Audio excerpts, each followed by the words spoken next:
Long pause. Okay, so here's my problem. Started turning this in the forejaw. It's got a bit of a bow in it. It was bent, pressed straight, and said I'm gonna put it in.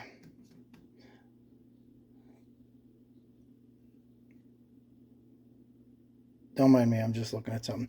Anyways, said I was gonna put it on centers and finish turning it because the whole thing used to look like that. So sometimes metal is like a woman. You just gotta peel through the crust to get to the beauty inside. Some of them are, women are rough, but they all have a heart. Some of them don't. Really bad ones. But anyways, enough said about that. I thought I had a lathe dog. I don't have a lathe dog. It's hard to turn this without a lathe dog. So here's where we're at. Let me show you. Well, you already saw the beginnings of it. So there's gonna be some welding involved. And let me get over to the other side. Over here, I got these cheap carriage bolts. They're not even square head carriage bolts. I don't know what's going on in this world, but I got it in the vise, and for now I'm just going to cut the head off. I don't have the right piece of steel to just make a easy lathe dog, so I'm going to use this carriage bolt since the job that I used them for originally is no longer necessary, so I don't need them. They're just sitting around. So yeah, so my plan right now is to bust out the old weight loss tool here, and I'm gonna use this guy, although I prefer a much older saw that's about 70 years old, but I'm not gonna use it today. But anyways, yeah, weight loss, gonna cut this off, and probably somewhere around here I'm gonna cut this off here. Got the threaded section. I'll show you in a minute. Actually, give me 1 second. There's what I'm gonna do. So made my little drawing, stuck it on there. Got it figured out that I can make a lathe dog. So my plan is to just cut and weld. So I'll use the carriage bolt to make the loop, and then the arm. Let me set this down. So the carriage bolt will be this here, and then the arm and the dog that comes off of it, the pole, I guess you would say, is going to probably be another carriage bolt. I don't think I'll have enough in the first one, so luckily I have two, and that'll work out. So just a bunch of welding over here and over here, and in the meantime, let me show you what else is going to have to be done here. I got it. Welding is going to happen, so you got to take your zinc off of your coated parts, and I'll show you quickly what I'm doing with that. So, okay, got these two nuts. As you can see, those are zinc plated. You get zinc right around, don't quote me on it, I want to say it was 340 degrees. It fumes off, and that's deadly. It's just not good for you. So anyways, you can do this with vinegar if you want to go a little bit slower, but I happen to have muriatic acid. So I'm going to use that. And so here we are, acid.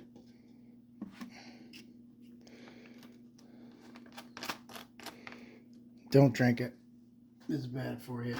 So anyways, let me see if I can do this where you'll see this as I put the nuts in the cup. Let me pause this for a second and reposition, get some more light. Okay, so tweezers. Don't do this at home, kids. So as soon as you put this stuff in, it's like Alka-Seltzer. And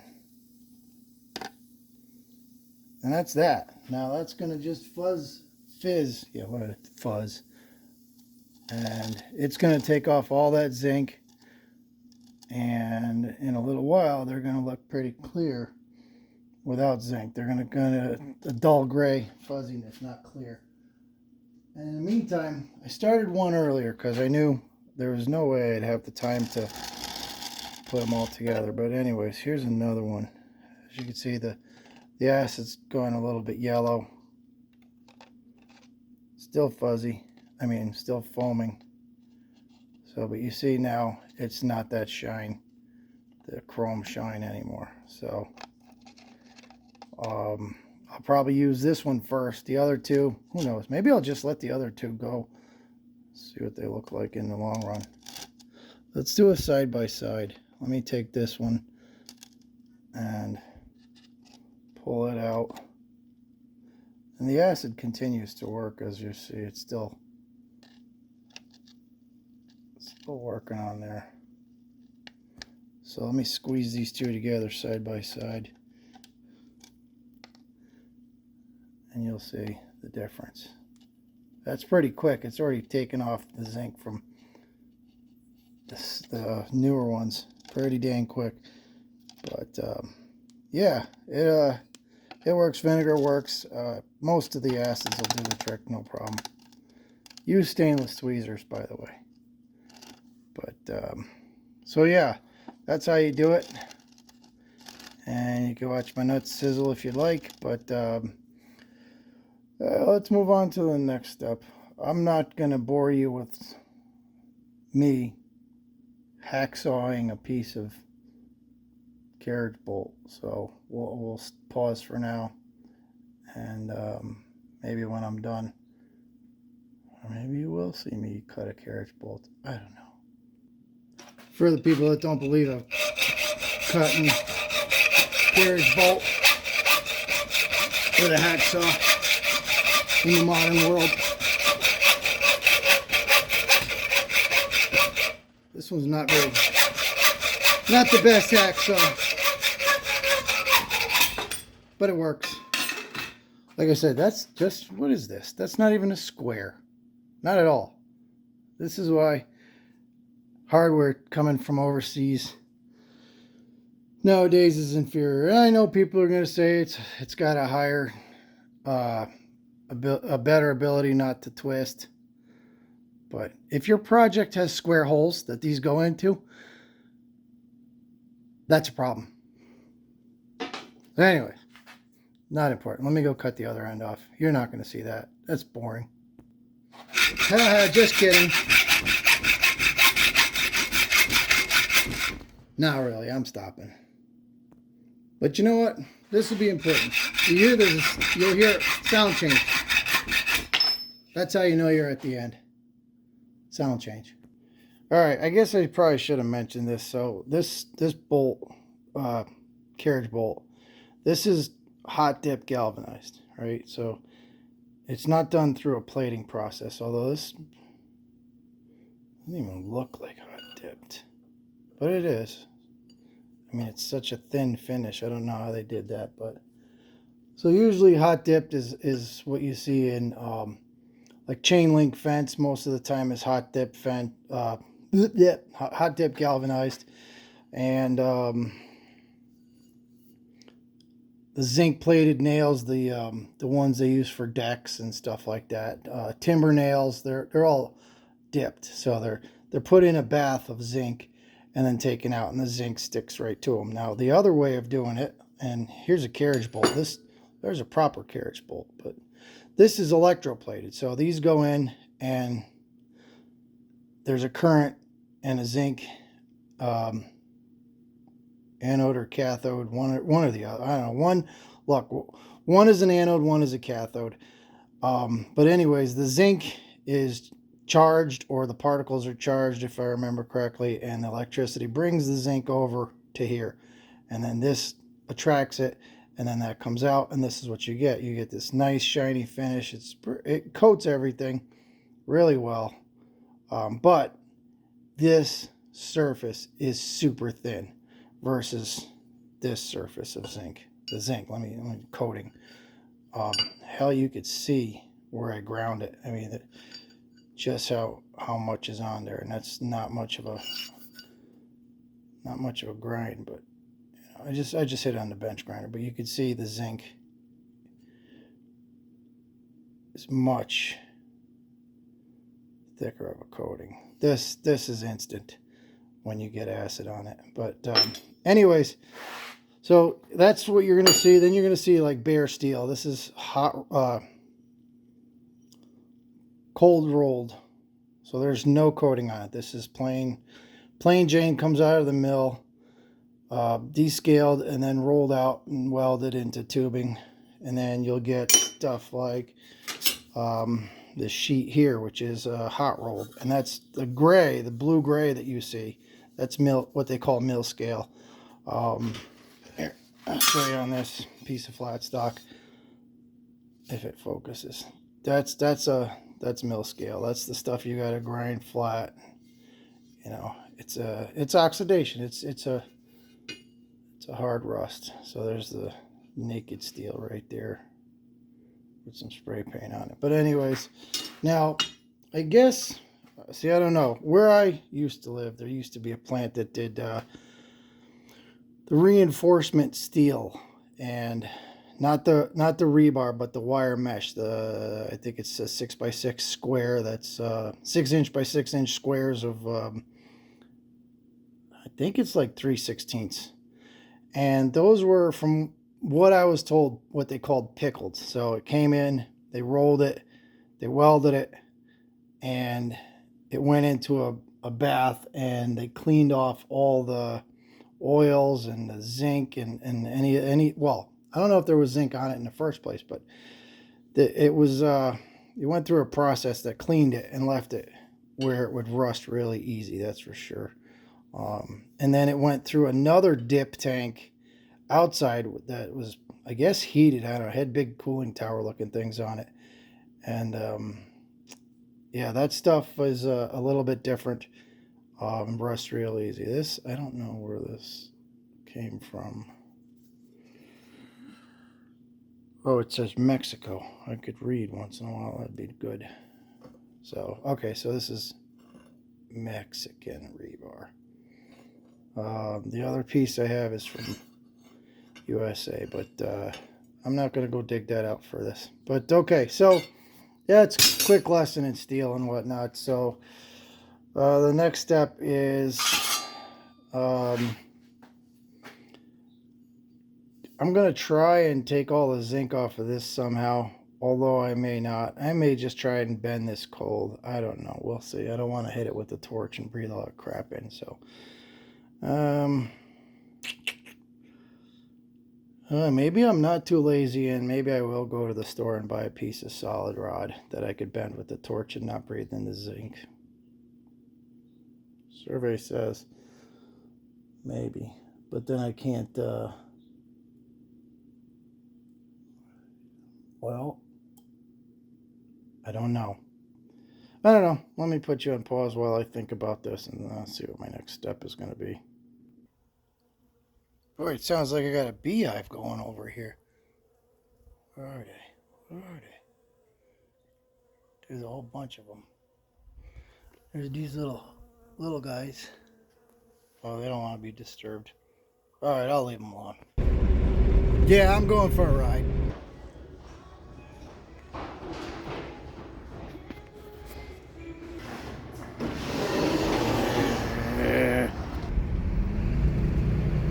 Burning Man.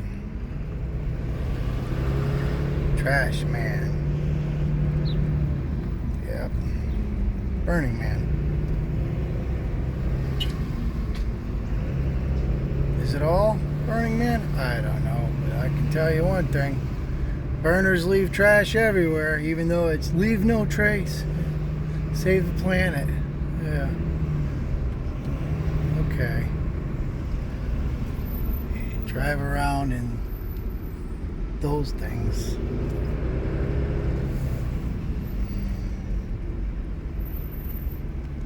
the most dangerous things.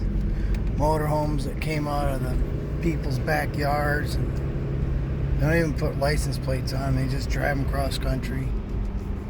Wonderful, isn't it?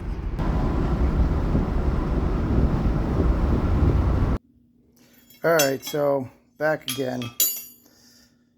I went to the Lowe's in town and picked up a piece of steel. I didn't want to get it, but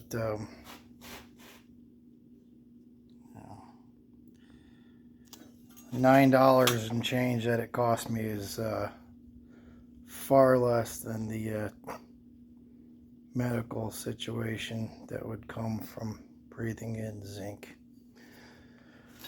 fumes. So anyways, yeah, let's move on. Let's figure out how we're going to bend this now. Okay, so I think what I'm going to do, I think I got it figured out. Let me explain my situation here. So I'll go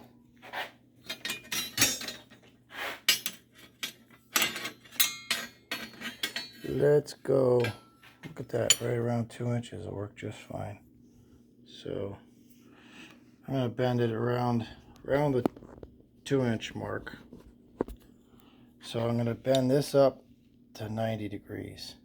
So it's so the pawl is there, and 2 inches, because I don't know where I'm going to stick it afterwards. I might even go a little further, maybe 2.5. Let's ballpark 2.5. So let's bend it right around there. Okay, that's what I'm going to do. I'm going to bend that first, make that 90. I'm going to just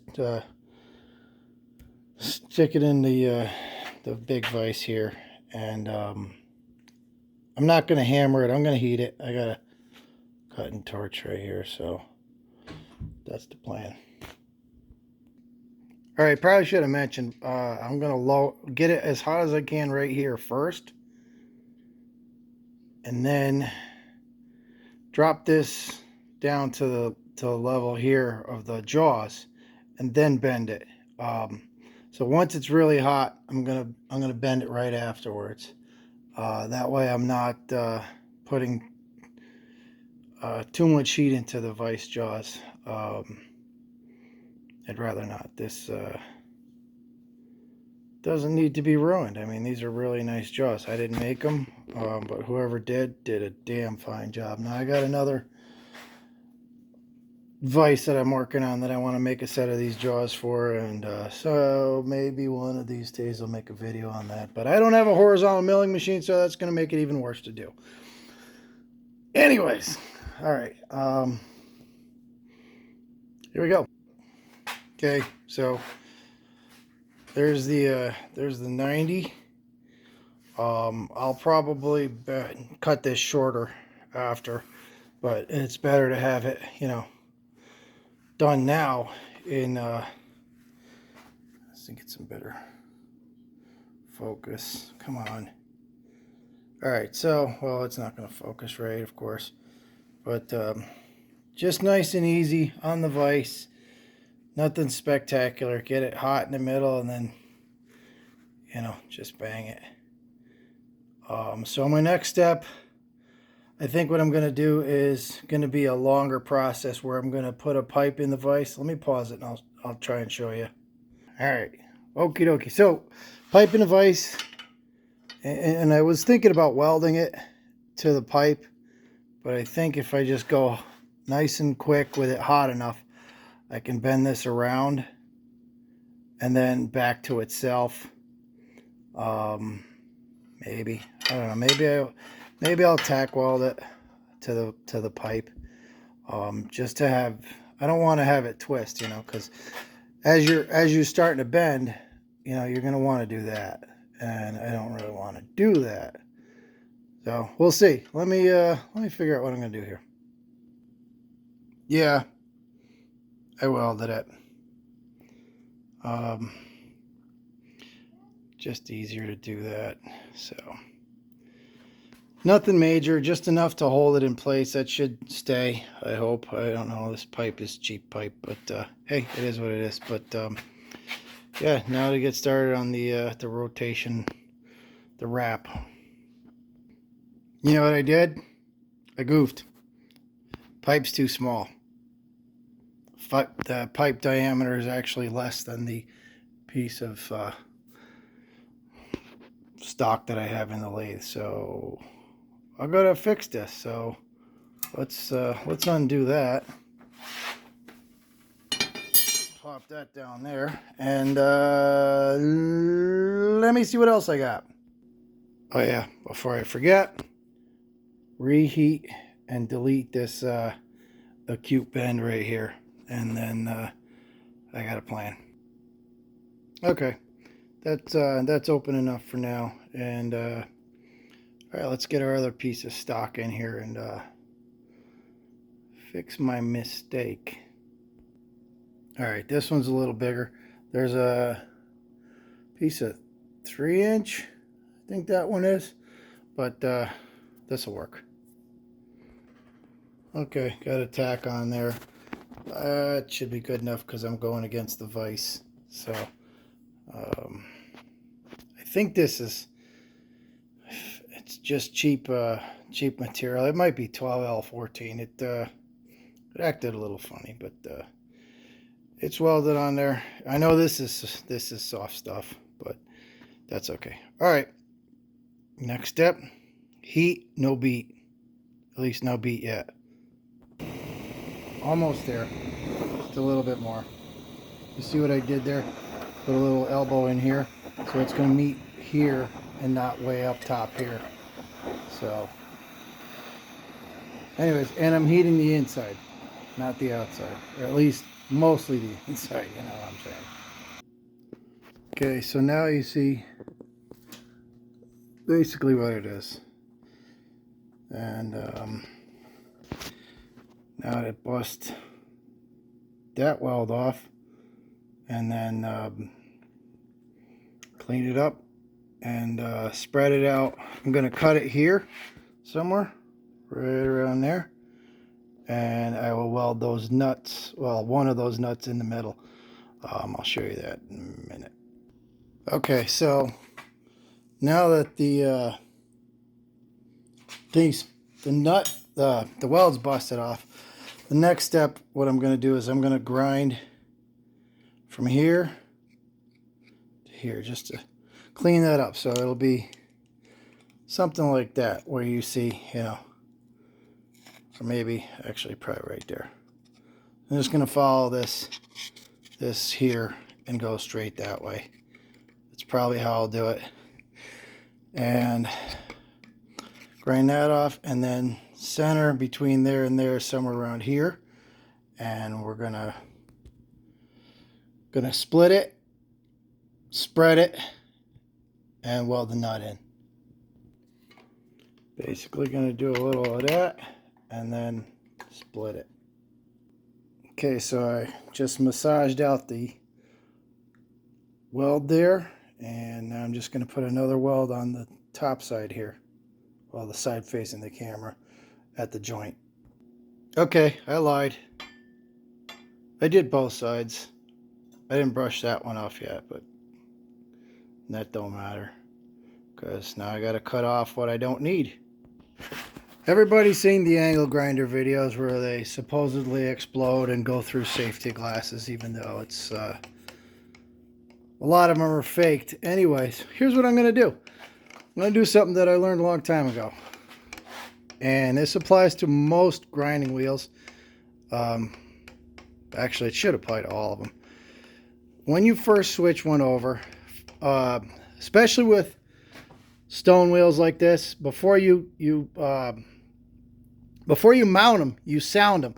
So you'll put your finger through it, right? And you're holding it in the air, and you'll take like the butt end of a screwdriver, and you're gonna tap it.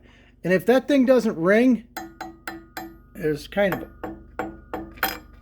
all right. So that's more or less. It's a higher pitched sound. If it sounds like you're tapping on a table, or it doesn't make anything, chances are it's cracked. Don't use the wheel. But a good wheel, a hard wheel, is going to ring. And let me pause and see if I got a surface grinder wheel I'll do for you. All right, here's a surface grinder wheel. I don't have a broken wheel. I'm not going to take out a wheel and break a wheel. But if you hear it, it rings. Use a screwdriver. Remember, blotter. This is a blotter. It's not just a label. They need to be on both sides of all your wheels that are used for bench grinders and surface grinders. If you can't find the one that came with the wheel, you get one. You can cut a piece of cardboard. You need it on your wheel. Don't run a wheel without it. I've watched people put wheels in grinders, bench grinders, and tighten the heck out of them, start that thing up, walk away like you're supposed to, which was good, and then the wheel shattered. No injuries, but yeah, if you don't have that blotter, that evens out the surface pressure all the way around. So if there's any irregularities in the wheel, it's not going to be a lot, but it's, if there is, it helps. It acts as a cushion, and it grips the wheel. It grips it to help when you start spinning, because most of these wheels, they're not held.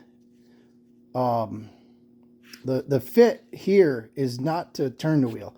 It's the clamping force on the sides of the wheel that hold it in place. That's why you have those big washers that come on your bench grinders and whatnot. So anyways, just a tip for you. Anyways, back to this. And endless videos on the internet of using right angle grinders. I mean, everybody uses an angle grinder. Apparently, that's the only tool to cut stuff with. But so yeah, I'm gonna run this up.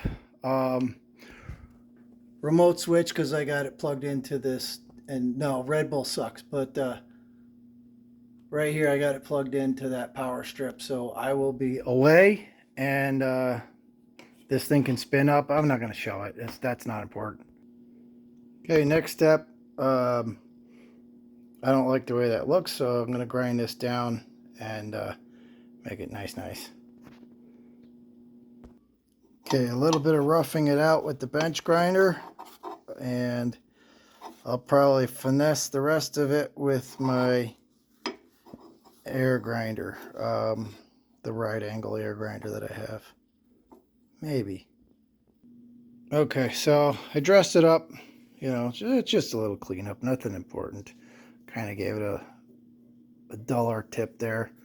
No sense in having anything sharp. I did it with one of these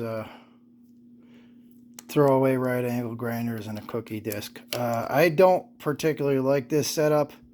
I want the one where it actually goes right in here, and you don't need the collet and the little 1/4-inch drive rod and all that. There's somebody makes a grinder where these things there's none of this. So this guy, the rubber piece is up here, so gets in further, but whatever. Don't matter.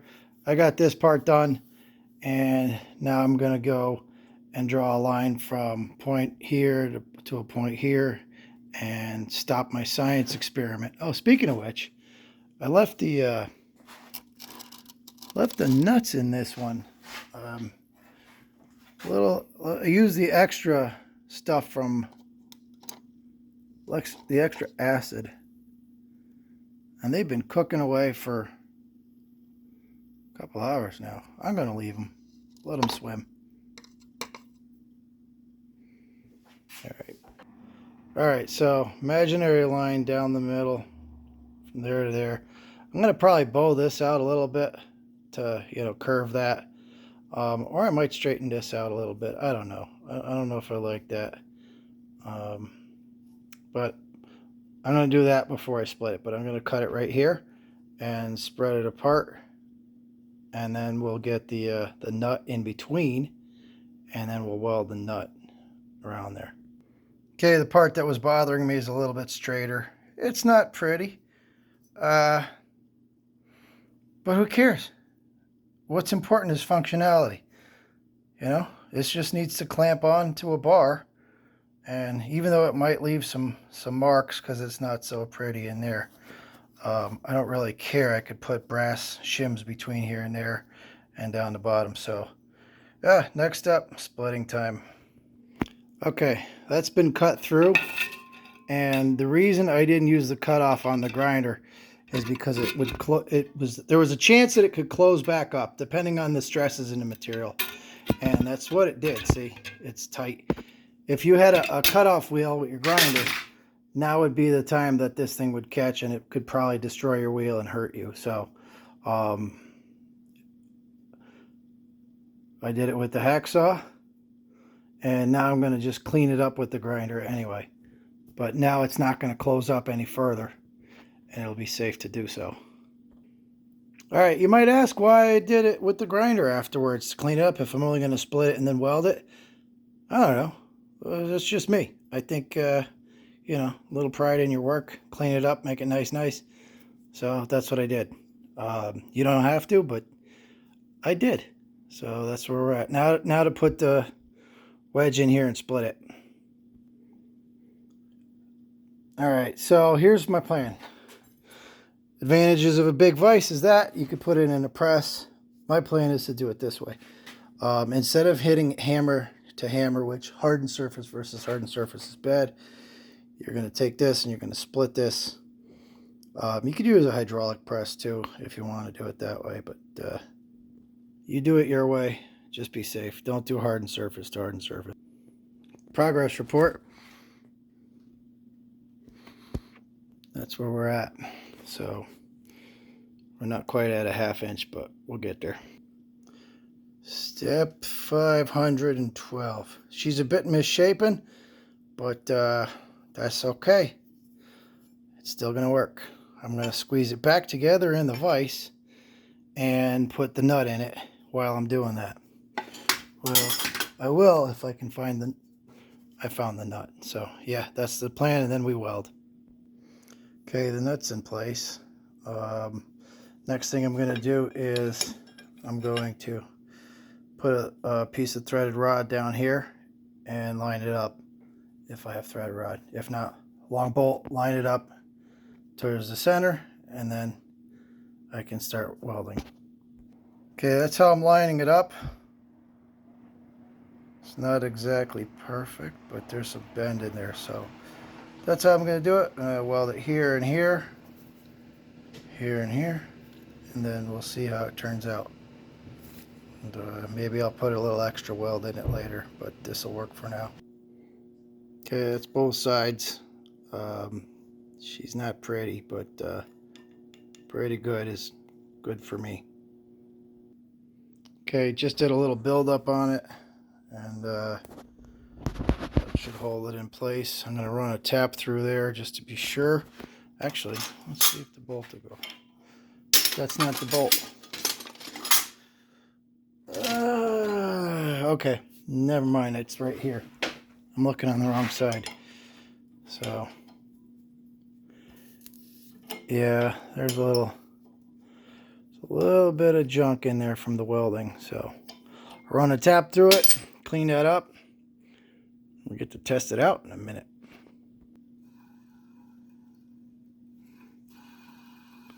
Okay, it's cleaned up. Now we get to put it back together and test it. Alright, just gave it a little tune-up with the grinder. Clean that up. It's a little ugly over here on this end. You know, I want to focus.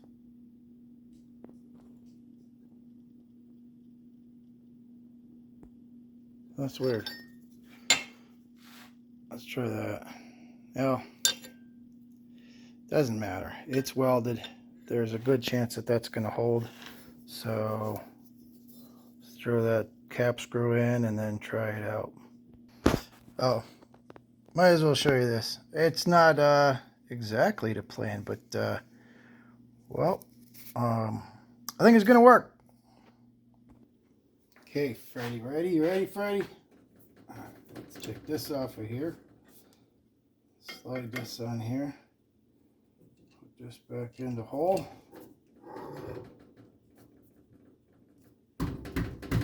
Tighten that up. Over here. Oh, crapola. Look at that. I made it too short.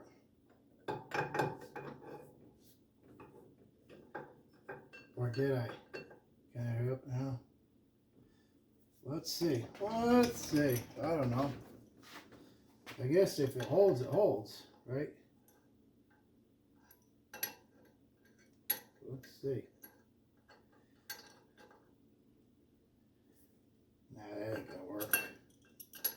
That ain't gonna work. That's gonna fly off and hurt me. Yeah. Alright. Well, stay tuned for part 2.